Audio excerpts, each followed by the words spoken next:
नमस्कार और स्वागत है। आज हम भारत की अर्थव्यवस्था के क्या कहते हैं मौजूदा स्थिति पर थोड़ी गहराई से बात कर रहे हैं। जी। खासकर जो वित्तीय वर्ष 2026 की पहली तिमाही है, मतलब अप्रैल से जून 2025, उसके अनुमानित विकास पर। हमारे पास कुछ आर्थिक विश्लेषण है, तो देखते हैं उनसे क्या तस्वीर उभरती है। बिल्कुल, कोशिश यही रहेगी कि इन विश्लेषणों से जो मुख्य बातें हैं उन्हें निकालें। मतलब कौन सी चीजें हैं जो ग्रोथ को बढ़ा रही हैं, कौन सी चुनौतियां हैं सामने, और इन सब का मतलब क्या है पूरी अर्थव्यवस्था के लिए और आम लोगों के लिए भी। हाँ, तो पहली नज़र में जो सबसे बड़ा आंकड़ा दिख रहा है वो है Q1 FY 2026 के लिए 6.7% जीडीपी ग्रोथ का अनुमान। सुनने में तो ये काफी अच्छा लगता है ना, खासकर आजकल के माहौल में। हाँ, 6.7% ये निश्चित रूप से एक प्रभावशाली आंकड़ा है। ये न सिर्फ आरबीआई के अपने अनुमान जो 6.5% था उससे थोड़ा बेहतर है, अच्छा। बल्कि ये भारत को दुनिया की सबसे तेजी से बढ़ती हुई बड़ी अर्थव्यवस्थाओं में मतलब सबसे आगे रखता है। जी। लेकिन सवाल ये है कि क्या ये सिर्फ एक नंबर है या ये वाकई जमीनी हकीकत को भी दिखाता है, उसकी मजबूती को। सही सवाल है। तो चलिए देखते हैं कि ये 6.7% का अनुमान किस आधार पर लगाया जा रहा है। विश्लेषणों में सबसे पहले सरकारी खर्च का जिक्र है, खासकर कैपेक्स मतलब पूंजीगत व्यय। बताया गया है कि Q1 FY 2026 में ये साल दर साल 52% बढ़कर 2.8 लाख करोड़ रुपए हो गया। जी, ये आंकड़ा अपने आप में तो बड़ा है ही, लेकिन इसका असली महत्व तब पता चलता है जब हम इसकी तुलना पिछले साल से करते हैं। हाँ। पिछले साल इसी तिमाही में Q1 FY 2025 में कैपेक्स में 35% की गिरावट आई थी। ओह। तो ये सिर्फ बढ़ना नहीं है, ये एक तरह का यू टर्न है। ये दिखाता है कि सरकारी निवेश की दिशा में एक बड़ा बदलाव आया है। सरकार इंफ्रास्ट्रक्चर पर जोर दे रही है और ये आंकड़े उसी का सबूत हैं। एक और दिलचस्प बात इसमें ये है कि ये सिर्फ अभी के खर्च की बात नहीं है। भविष्य के निवेश के संकेत भी मजबूत लग रहे हैं। जैसे नई परियोजनाओं की जो घोषणाएं हुई हैं, हाँ, उनका कुल मूल्य भी लगभग दोगुना होकर 5.8 लाख करोड़ रुपए हो गया। पिछले साल ये करीब 3 लाख करोड़ था। ये बहुत अहम बात है। इसका मतलब है कि सरकार न केवल अभी खर्च कर रही है, बल्कि आने वाले समय में भी निवेश जारी रखने का इरादा है। इससे एक सकारात्मक माहौल बनता है। अब सवाल ये है कि क्या ये सरकारी खर्च निजी क्षेत्र के निवेश को भी खींच रहा है? अगर ऐसा होता है तो ये विकास के लिए और भी मतलब टिकाऊ आधार बनेगा। खासकर इंफ्रास्ट्रक्चर और कंस्ट्रक्शन जैसे सेक्टर में तो इसका सीधा असर दिखना चाहिए। सही बात है। अच्छा, सरकारी खर्च के अलावा एक और कहानी जो थोड़ी चौंकाने वाली भी लग रही है, वो ग्रामीण भारत से आ रही है। आंकड़े बता रहे हैं कि अप्रैल जून 2025 में ग्रामीण बाजार शहरी बाजारों से लगभग दोगुनी तेजी से बढ़े हैं। जी। ग्रामीण में 8.4% की ग्रोथ हुई, जबकि शहरी में सिर्फ 4.6%। ऐसा क्यों हो रहा है? ये वाकई एक क्या कहते हैं ध्यान देने वाला एक बदलाव है। आमतौर पर तो शहरी मांग ही इकोनॉमी को लीड करती दिखती है, लेकिन यहाँ ग्रामीण क्षेत्र आगे निकल गया है।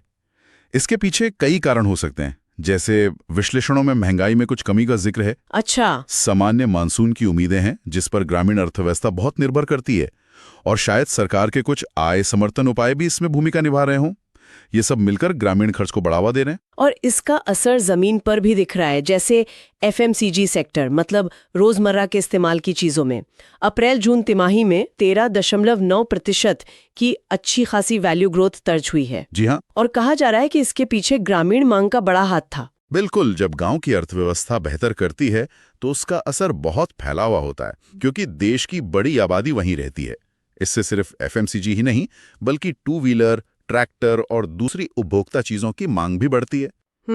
लेकिन हाँ, यहाँ एक सवाल ये भी है कि ये ट्रेंड कितना टिकाऊ है। मान लीजिए मानसून उम्मीद के मुताबिक नहीं रहा या महंगाई फिर बढ़ गई, तो इस पर नजर रखनी होगी। बिल्कुल। अच्छा, तीसरा प्रमुख स्तंभ है सेवा क्षेत्र, जिसे अक्सर भारतीय अर्थव्यवस्था का इंजन कहते हैं। अनुमान है कि Q1 FY 26 में ये 8.3% की दर से बढ़ सकता है। 8.3%? हाँ, और ये पिछले 8 तिमाहियों में सबसे तेज ग्रोथ होगी। पिछली तिमाही में 7.3% थी। ये सेवा क्षेत्र का मजबूत प्रदर्शन बहुत जरूरी है। ये सेक्टर अब भारत के कुल GVA मतलब ग्रॉस वैल्यू एडेड का लगभग 55% हिस्सा है। 55%? जी।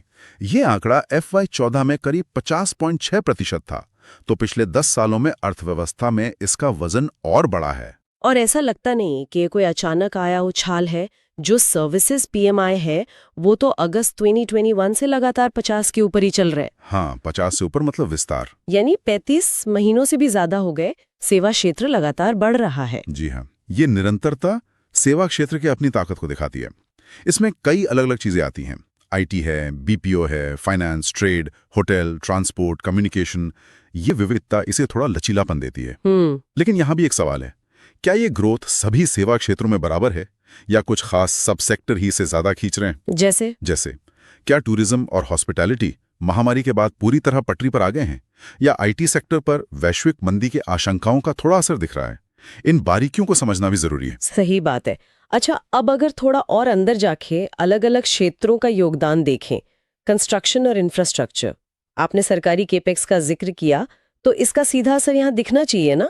निश्चित रूप से सरकारी कैपेक्स बढ़ने का सबसे पहला और सीधा फायदा निर्माण और इंफ्रा को ही मिलता है। स्रोत बता रहे हैं कि आईआईपी में जो कैपिटल गुड्स और इंफ्रा कंस्ट्रक्शन गुड्स के इंडेक्स हैं, उनमें अच्छी तेजी दिख रही है। अच्छा, इसका मतलब है कि जमीन पर काम तेज हो रहा है। और इसका एक और अहम पहलू है, ये सेक्टर बहुत ज्यादा रोजगार पैदा करता है, खासकर सेमी स्किल्ड और अनस्किल्ड लेबर के लिए। हाँ, ये तो है। तो इस सेक्टर की ग्रोथ का सामाजिक असर भी होता है। सीमेंट, स्टील जैसी जुड़ी हुई इंडस्ट्रीज को भी बढ़ावा मिलता है। और कृषि का प्रदर्शन ग्रामीण मांग में उछाल में उसका भी कुछ योगदान होगा। कृषि की ग्रोथ Q1 FY 2026 में थोड़ी धीमी होकर 4.5% रहने का अनुमान है। 4.5%? पिछली तिमाही में तो 5.4% थी। जी, तो पिछली तिमाही से कम है, लेकिन पिछले साल की इसी तिमाही मतलब Q1 FY 2025 की सिर्फ 1.5% ग्रोथ से काफी बेहतर है। तो मतलब मिलीजुली तस्वीर है। हाँ, कह सकते हैं। 4.5% पिछले साल से तो बेहतर है, पर पिछली तिमाही से कम। क्या ये चिंता की बात है? एकदम चिंताजनक पे नहीं कहेंगे, क्योंकि 4.5% भी एक ठीक ठाक ग्रोथ रेट मानी जाएगी। इसका कारण बताया जा रहा है कि जो रबी और गर्मी की फसलें थी 2024-25 में, उनका उत्पादन अच्छा रहा है। अच्छा, इससे ग्रामीण आय को सहारा मिलता है और खाने पीने की महंगाई कंट्रोल में रखने में मदद मिलती है, जो फिर ग्रामीण मांग को स्थिर रखता है। हाँ, अगर ये गिरावट आगे भी जारी रहती है, खासकर मानसून कैसा रहता है उसको देखते हुए, तब ये चिंता का विषय बन सकता है। कृषि अभी भी हमारी इकोनॉमी और रोजगार का एक बड़ा आधार है। बिल्कुल। चलिए अब थोड़ा भविष्य की ओर देखते हैं और एक ऐसे बदलाव की बात करते हैं जिसका शायद बड़ा असर हो, जीएसटी सुधार। प्रधानमंत्री मोदी ने हाल में जीएसटी स्ट्रक्चर को सरल बनाने की योजना बताई है। ये क्या है और क्यों अहम है? ये वाकई एक बहुत बड़ा संभावित सुधार है। अभी जो जीएसटी सिस्टम है, उसमें कई टैक्स स्लैब हैं। 0%, 5%, 12%, 18%, 28% और कुछ चीजों पर सेस भी है। हाँ, काफी उलझावा लगता है कभी-कभी। जी, तो जो प्रस्तावित योजना है, उसका मकसद इसे सरल बनाना है।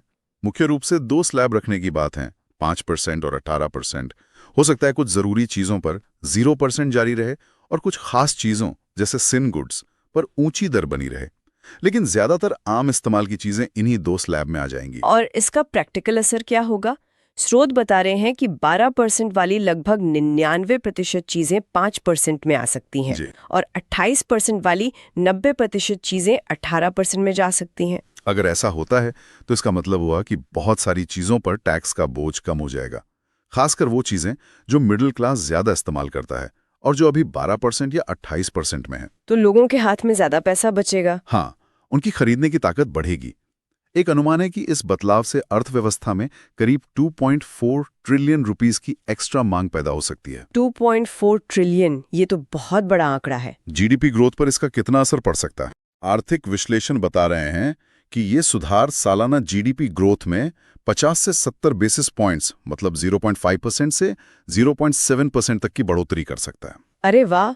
कुछ अर्थशास्त्रियों का अनुमान है कि अगले 12 महीनों में इससे नॉमिनल जीडीपी ग्रोथ में करीब 0.6% पॉइंट जुड़ सकते हैं। ये तो बहुत जरूरी साबित हो सकता है, खासकर ऐसे समय में जब बाहरी दुनिया में थोड़ी अनिश्चितता है। बिल्कुल, ये सुधार बाहरी चुनौतियों, जिनकी बात हम अभी करेंगे, के बीच घरेलू खपत को एक मजबूत सहारा दे सकता है। अगर इसे, जैसा कहा जा रहा है, दिवाली 2025 तक लागू कर दिया जाए तो ये त्योहारों के मौसम की मांग को और भी बढ़ा सकता है। हालांकि यहाँ ये जोड़ना जरूरी है कि इसे लागू करना शायद उतना सीधा न हो। इतने बड़े टैक्स सुधार के लिए केंद्र और राज्यों के बीच पूरी सहमति बनानी होगी और इसके रेवेन्यू पर क्या असर पड़ेगा उसका ध्यान से आकलन करना होगा।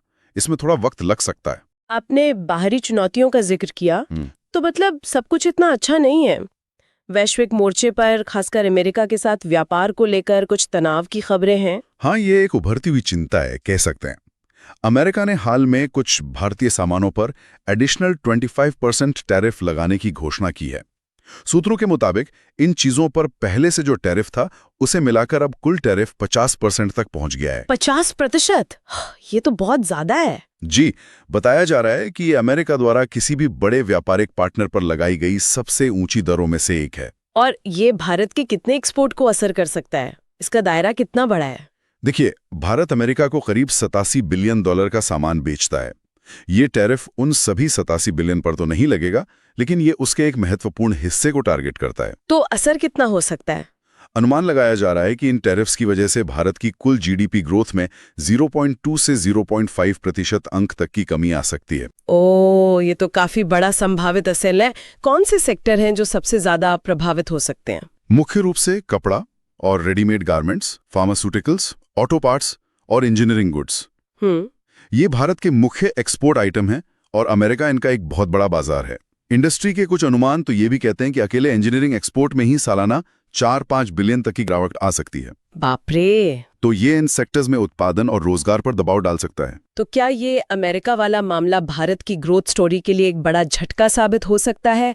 क्या ये 6.7% या उससे ज्यादा की ग्रोथ की उम्मीदों पर पानी फेर सकता है? देखिए, ये निश्चित रूप से एक गंभीर रिस्क है जिस पर ध्यान देना होगा। हालांकि यहाँ भारत की एक अंदरूनी ताकत काम आ सकती है। वो है इसका अपना बड़ा और बढ़ता हुआ घरेलू बाजार। अच्छा। स्रोत बताते हैं कि निजी खपत, मतलब हम आप जो खर्च करते हैं, वो अब नॉमिनल जीडीपी का 61.4% है। 61.4%? जी, और ये पिछले 2 दशकों में सबसे ऊंचा स्तर है। तो इसका मतलब ये हुआ कि भले एक्सपोर्ट थोड़ा कमजोर हो, लेकिन घर की मांग इतनी मजबूत है कि वो इकोनॉमी को काफी हद तक संभाल सकती है। हाँ, कुछ हद तक ऐसा कह सकते हैं। ये मजबूत घरेलू मांग एक तरह का कुशन जो कवच देती है, जो बाहरी झटकों के असर को कुछ कम करने में मदद कर सकती है। लेकिन हमें ये नहीं भूलना चाहिए कि जो एक्सपोर्ट पर निर्भर उद्योग हैं और उनमें काम करने वाले लाखों लोग हैं, उन पर इसका सीधा और बुरा असर पड़ेगा। तो ये कहना कि घरेलू मांग सब कुछ संभाल लेगी, शायद थोड़ी जल्दबाजी होगी। ये एक संतुलन का मामला है। समझ गई। तो इन सभी बातों को ध्यान में रखते हुए मजबूत घरेलू मांग, सरकारी खर्च, सर्विस सेक्टर का प्रदर्शन, संभावित जीएसटी सुधार और दूसरी तरफ अमेरिकी टैरिफ का खतरा, कुल मिलाकर आर्थिक नजरिया क्या बनता है? Q1 FY 2026 तो मजबूत लग रहा है, लेकिन क्या ये रफ्तार पूरे साल बनी रहेगी? यहाँ पर विशेषज्ञों और एजेंसियों में थोड़ी अलग-अलग राय दिख रही है। जैसा हमने बात की, पहली तिमाही अप्रैल-जून 2025 के आंकड़े मजबूत रहने की पूरी उम्मीद है, 6.7% के आसपास। हाँ। लेकिन कुछ एजेंसियां जैसे ICRA ने बाद की तिमाहियों में थोड़ी नरमी आने की चेतावनी दी है। उनका अनुमान है कि अगर ये टैरिफ वाली अनिश्चितता बनी रहती है और वैश्विक मांग धीमी रहती है, तो पूरे वित्त वर्ष 25-26 की जीडीपी ग्रोथ शायद 6% के आसपास ही रह जाए। 6%? वो तो 6.7% से काफी कम है। और औद्योगिक क्षेत्र के बारे में क्या अनुमान है? औद्योगिक क्षेत्र की ग्रोथ भी थोड़ी धीमी होकर Q1 FY 2026 में 4.0% रहने का अनुमान है, जबकि पिछली तिमाही में ये 6.5% थी। अच्छा। ये भी शायद वैश्विक मांग में नरमी और व्यापार तनावों के शुरुआती असर को दिखा रहा है। लेकिन दूसरी तरफ IMF जैसे अंतर्राष्ट्रीय संस्था ने तो हाल में भारत के लिए अपना ग्रोथ फोरकास्ट सुधारा है। उन्होंने 2025 और 2026 दोनों कैलेंडर सालों के लिए इसे बढ़ाकर 6.4% कर दिया है। हाँ, और ये काफी मायने रखता है। IMF का फोरकास्ट बढ़ाना ये दिखाता है कि दुनिया भर की अनिश्चितताओं के बावजूद भारत की आर्थिक बुनियाद में बाहरी दुनिया का भरोसा बना हुआ है। शायद वो मजबूत सरकारी खर्च, बढ़ती ग्रामीण मांग, सर्विस सेक्टर के लचीलेपन और जो GST सुधारों की बात हो रही है, उसकी क्षमता पर ज्यादा भरोसा कर रहे हैं। तो संक्षेप में कहें तो ये एक तरह की रस्साकशी है। घरेलू इंजन कितना जोर लगा पाता है और बाहरी ब्रेक कितने प्रभावी होते हैं। तो क्या हम ये कह सकते हैं कि तमाम चुनौतियों के बावजूद भारत के दुनिया की सबसे तेजी से बढ़ती प्रमुख अर्थव्यवस्था बने रहने की संभावना काफी ज्यादा है? मौजूदा आंकड़ों और ट्रेंड्स को देखते हुए संभावना तो यही लगती है। घरेलू फैक्टर्स निश्चित रूप से मजबूत हैं। अगर GST सुधार असरदार तरीके से और समय पर लागू होते हैं तो वो एक और बड़ा बूस्ट देंगे। जी। जिन पर लगातार नजर रखनी होगी, क्योंकि वो इस अच्छी तस्वीर को कुछ हद तक धुंधला कर सकते हैं। तो अगर हम आज की चर्चा का सार निकालें, वित्तीय वर्ष 2026 की पहली तिमाही में भारत की अर्थव्यवस्था मजबूत घरेलू पिलर्स पर खड़ी है। सरकारी खर्च में जबरदस्त उछाल, उम्मीद से ज्यादा तेज ग्रामीण मांग और लगातार अच्छा परफॉर्म कर रहा सर्विस सेक्टर, इनके बल पर 6.7% की अच्छी ग्रोथ की राह पर है। बिल्कुल सही कहा, लेकिन इस चमक के साथ एक साया भी है।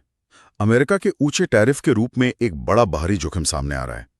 इस माहौल में जो प्रस्तावित जीएसटी सुधार हैं, वो न सिर्फ घरेलू मांग को और बढ़ाने के लिए जरूरी हो जाते हैं, बल्कि वो इन बाहरी दबावों का मुकाबला करने के लिए एक रणनीतिक हथियार भी बन सकते हैं। ये सब सुनने और समझने के बाद एक बड़ा सवाल भविष्य के लिए मन में उठता है। हाँ, और वो सवाल शायद ये है कि इन तात्कालिक पूर्वानुमानों और त्रिमाही आंकड़ों से आगे बढ़कर देखें तो भारत की अर्थव्यवस्था का लंबा रास्ता क्या होगा। ये घरेलू मजबूती और वैश्विक अर्थव्यवस्था से बढ़ते जुड़ाव के बीच एक लगातार संतुलन बनाने की कोशिश है। क्या भारत अपनी बड़ी घरेलू ताकत के दम पर वैश्विक रुकावटों को सफलतापूर्वक पार करता रहेगा, या फिर दुनिया से ज्यादा जुड़ने की राह में ये बाहरी जोखिम और अस्थिरता साथ में आएंगे ही? ये एक ऐसा संतुलन है जिसे आने वाले सालों में भारत को साधना होगा, और यही उसकी आगे की आर्थिक कहानी तय करेगा। इस पर सोचते रहना जरूरी है। आज के इस विस्तृत विश्लेषण में शामिल होने के लिए बहुत बहुत धन्यवाद।